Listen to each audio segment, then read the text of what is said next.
प्रणाम सब गोटे के। हम पूनम कर आइ एकरा सब अहाँ सबके संबर सुनाबै छी, जेकर रचना हम अपने स्वयं केने छी। अगर नीक लागत तऽ अहाँ सब एकरा कमेंट्स जरूर करबै, और पेज के प्लीज पेज के लाइक करू, सब्सक्राइब करू, और अहाँ सब सुंदर सुंदर गीत सब सुनू। धन्यवाद सब गोटे के। सुनू ये गीत।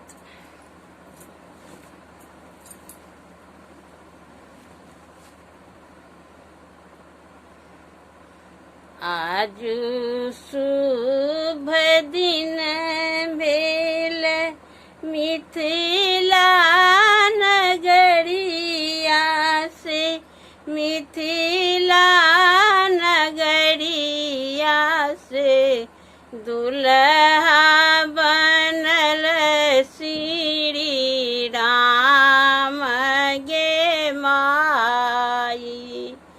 आजू शुभ दिन भेल मिथिला नगरिया से, मिथिला नगरिया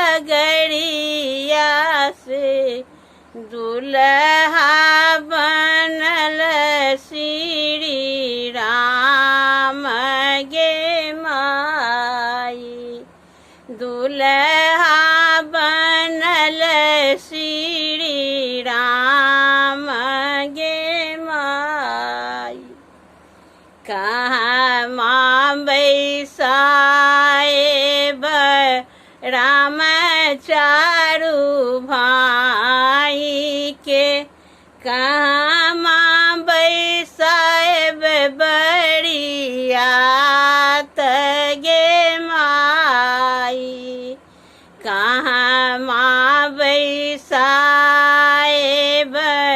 राम चारू भाई के, कहाँ माँ बैसाएब बरियात गे माई।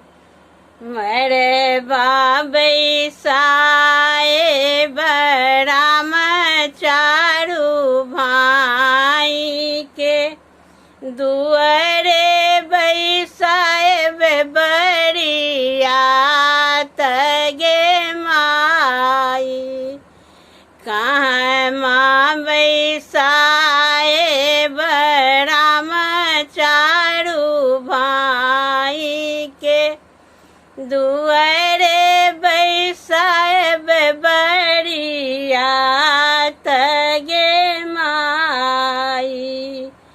आजू शुभ दिन भेल मिथिला नगरिया के, दुल्हा बनल श्री राम गे माई।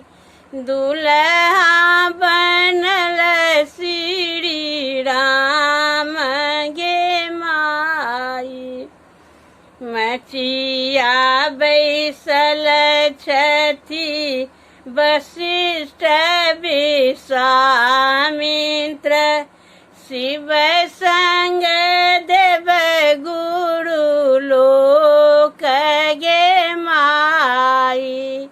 मचिया बैसल छथि वशिष्ठ विश्वामित्र, शिव संग देव गुरु लोक गे माई।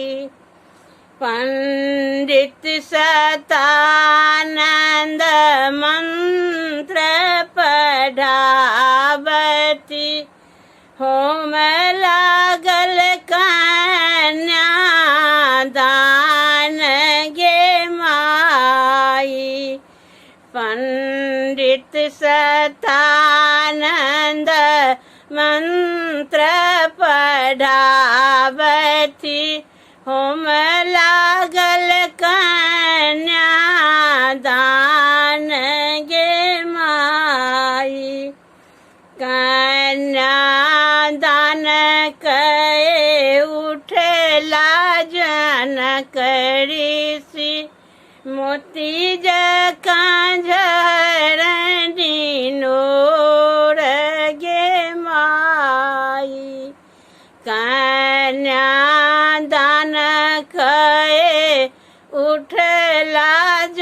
नकरी सी मोती जका झरनी नोर गे माई।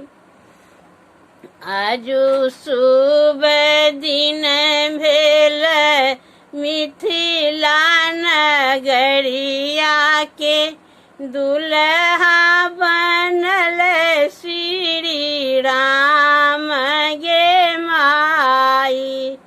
दुल्हा बनल श्री राम गे माई। बेटी मुख देखी देखी मन ही विचार थी। आजू बेटी भय गेल वीरान गे माई। बेटी मुख देखी देखी मन ही विचार थी।